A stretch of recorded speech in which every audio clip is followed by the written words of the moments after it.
Peter அவர்கள் சாட்சி கொடுக்கிறார்கள். எழுந்து நிற்க கேட்கிறேன். என்னுடைய கால் பகுதியில் ஒரு அல்சர் கொண்ட ஒரு காயம். 28 வருடங்களாக இந்த காயத்தோடு நான் வாழ்ந்திருக்கிறேன்.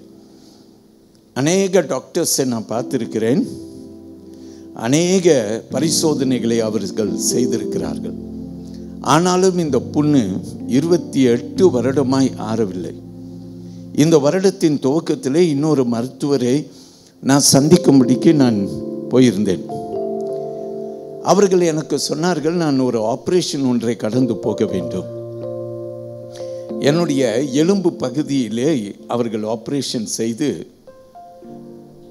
ஆக வேண்டும், அந்த எலும்பை சரிப்படுத்த வேண்டும், அப்போது தான் இந்த காயத்தை ஆற்ற முடியும் என்றார்கள். அந்த எலும்பில் இன்ஃபெக்ஷன் உண்டு என்று அவர்கள் கூறியிருந்தார்கள். கடந்த 6 வாரங்களாக எனக்கு அவர்கள் ஆப்ரேஷன் செய்தும் ஆன்டிபயோட்டிக் கொடுத்து இப்படியாக நான் கடந்து போக ஒரு வழிகட்டாயமான சூழ்நிலை கடினமாக இருந்தது. ஆனாலும் பிரியமானவர்களே, ஆண்டவருடைய கரம் என்னோடு கூட என் குடும்பத்தோடு இருந்தபடியினாலே நாங்கள் இதை கடந்து வர கர்த்தர் கிருபை செய்தார். இன்றைக்கு சுகத்தோடு தேவனுடைய ஆலயத்தில் வந்து நிற்கிறேன். ஆண்டவர் என்னை சுகப்படுத்தினார். போதகர் மற்றும் கூட செல்ல மற்றும் எல்லாம் ஜெபித்த அனைவருக்கும் எனது என் குடும்பத்தின் சார்பில் நன்றியை தெரிவித்துக் கொள்கிறேன் என்று சொல்கிறார்கள். ஆமீன் சொல்லுவோமா? மற்றும் கூட நம்முடைய மத்தியிலே மகள் கேசியா ஒரு சாட்சி கொடுக்கிறார்கள். பிரியமானவர்களே, கடந்த சனிக்கிழமை இரவு வேளையில் திடீரென்று ஒரு பயங்கர வயிற்று வலி என்னை பிடித்து கொண்டது. நான் ஆரம்பத்திலே அது ஒன்றும் இல்லை அப்படின்னு நினைத்து நான் சுலபமாக எண்ணிக்கொண்டேன். ஆனால் நேரமாக ஆக வலி கூடி போனது. நானும் என்னுடைய அம்மாவும் சேர்ந்து ஜெபம் பண்ணினோம். அதற்கு பிற்பாடு தாங்க முடியாத வலி என்றபடியினாலே மருத்துவத்திற்கு நான் கொண்டு போகப்பட்டேன்.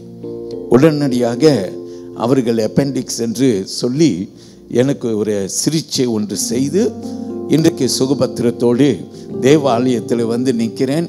எனக்கு பைபிளும் வாசிக்க முடியும்னு சொல்லி பைபிளும் வாசிச்சிருக்கேன் என்று சொல்கிறார். 3வது ஒரு சாட்சி என்னிடத்தில் உண்டு. மகள் அபிஷா சாமுவேல் அவர்கள் சாட்சி கொடுக்கிறார்கள். சென்ற வாரத்தில் நானும் கூட மருத்துவமனையில் சேர்க்கப்பட்டேன்.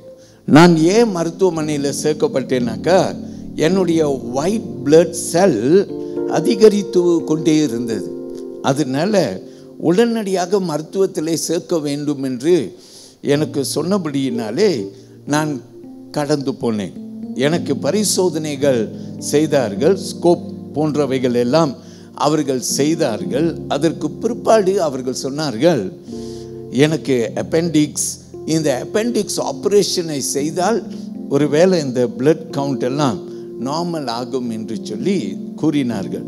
நான் போனது ஒயிட் பிளட் செல் கூடிக்கொண்டிருக்கிறது என்று கண்டுபிடித்தது அப்பெண்டிக்ஸ்.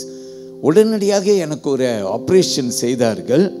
நான் இன்றைக்கு சுகத்தோடு வீடு திரும்பியிருக்கிறேன். ஆலயத்துக்கும் வந்திருக்கிறேன். நான் ஆண்டவருக்கு மகிமை செலுத்துகிறேன்.